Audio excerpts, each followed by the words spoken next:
Hello again. My name's Gabe Zolna. Well, I got a big smile on my face, and there's a reason.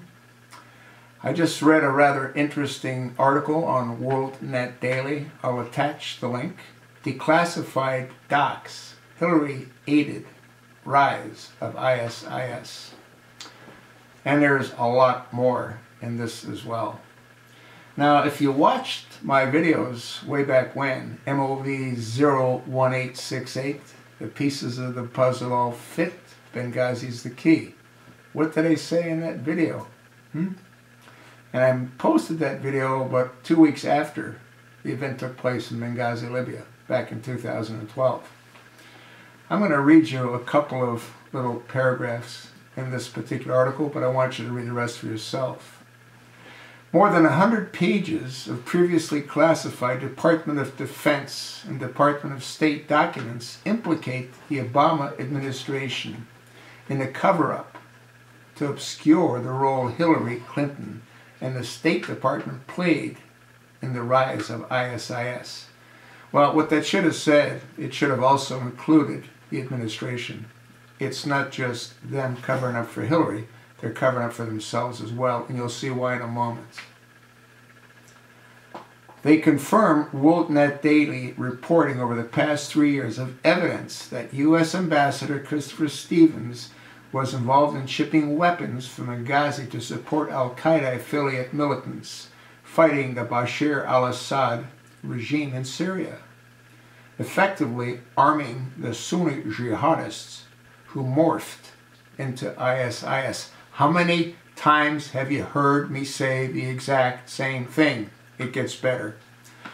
The documents further confirm WorldNet Data reporting that the goal of the terrorists behind the Benghazi attack that killed Stevens was to force the release of Omar Abdul Rahman, the quote-unquote blind sheik in U.S. prison serving a life sentence for the involvement in the 1993 bombing of the World Trade Center, and to avenge death of prominent Libyan al-Qaeda leader killed by U.S. drone strike in Pakistan.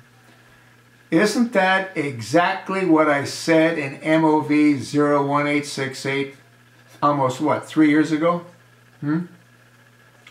This is exactly what I said. It was designed to kidnap the ambassador so Obama could trade him. Now, they're not saying that, but that's exactly what it was for. So Obama could trade him and return the blind sheik to the Muslim Brotherhood. He would have been a hero with the extremist Islamists, and he would have been a hero with the American people because he would have safely returned the ambassador, Chris Stevens. The only reason the ambassador was killed was because Glenn Doherty and Tyrone Woods and 2 other operatives wouldn't obey Obama's stand-down order. If they would have obeyed Obama's stand-down order, they all would still be alive today. And the blind sheik would have been returned to the Muslim Brotherhood, and Chris Stevens would have been returned to us. But they didn't know the plan. Obama knew the plan. That's why he didn't ask anything further when he was told by Leon Panetta and General Dempsey. He knew at 5 o'clock Eastern Standard Time what happened, but he knew enough. He knew his plan disintegrated. He wanted a big victory before the 2012 election to make him look like he's a war hero. That's what this whole Benghazi trip was all about. And naturally to arm the enemies of the United States. Read the article. It's most revealing and most interesting. And it is exactly what I said in 2012. It's posted on the web, folks. Look at the date of it. Read this. The weapons were shipped from Libya into Turkey. And from Turkey, they went into Syria to get rid of Bashar al-Assad. And again, al-Qaeda morphed into ISIS. And Obama, by pulling out our troops, gave ISIS a pathway to do what they're doing right now.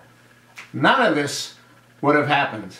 None of it would have happened if our military would have stayed in place. Then again, none of this would have happened if George W. Bush wouldn't have attacked Iraq to get rid of Saddam Hussein, who took out a contract on his father. Read the article. Judicial Watch came through again. None of this would have been made evident. Although I made it evident 3 years ago. Nobody believed when I said that video still hasn't had more than, what, 4,000 views, if that. It's totally insane. But you know what? I feel pretty good about having found the pieces of the puzzle and put them all together. I was right. I was 100% right. Read the article. Look at my video, MOV 01868. The pieces of the puzzle all fit. Benghazi's the key. When I said Benghazi's the key, it was the key to get rid of this monster. Thanks for listening.